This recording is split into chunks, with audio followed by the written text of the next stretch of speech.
Looks like they're all keepers in there. Come on, baby! Yeah, that's right. It's NickDutch here, just chilling out, watching one of my favourite TV shows. It's called Deadliest Catch, and funnily enough, I watch it for motivational reasons. I just do tarot for a living. I don't do anything else, and I've got to, just like those guys, work long hours, work very hard, deal with a lot of stress, a lot of other people's stress.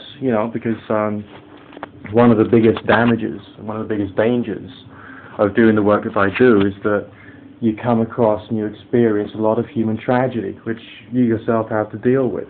And that's one reason why tarot readers often have to contact other tarot readers, just to basically make contact with another human being who will understand the kind of things that you're going through. So a lot of other readers do come to me to, offload or put things into perspective, or deal with the stress they're having, or work out how they should deal it emotionally when they've got low call volume, or when they're dealing with the cases of clients who are saying they're going to kill themselves, or who want to kill somebody else, or people who've had bereavements. There's cancer in the family. There's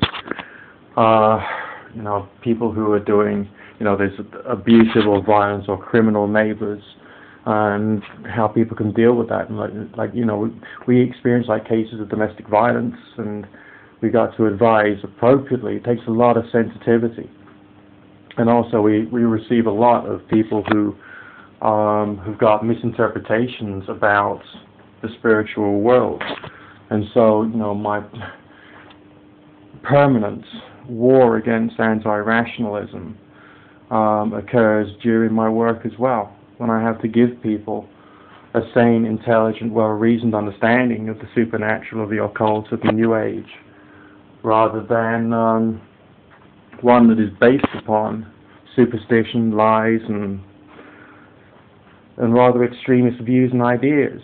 So I feel a great sense of parallel with these guys who are out there on the Bering Sea. Oh, sorry, that's a commercial.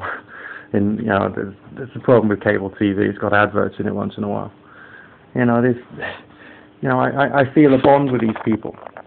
I really do. They're going through similar stuff. The exhaustion, the long hours, the stress, the fear, not knowing how much they're going to be able to earn, whether they're going to be able to pay their bills at the end of their trip. That's just the same as me at the end of my month. Or at the end of my week, depending upon which service I'm working on and what skills I use to try and keep my business going. One of the biggest criticisms of the professional tarot reader is that you do it just for the money. Well, wait a second. Just wait a second, okay? I got to eat food. I got very, very modest living expenses. During the past month, I have just been eating rice, okay? Because that's all I had. Because I had done badly. I was working so I could afford rice, plus all my bills, plus my council tax, plus my income tax, plus my national insurance.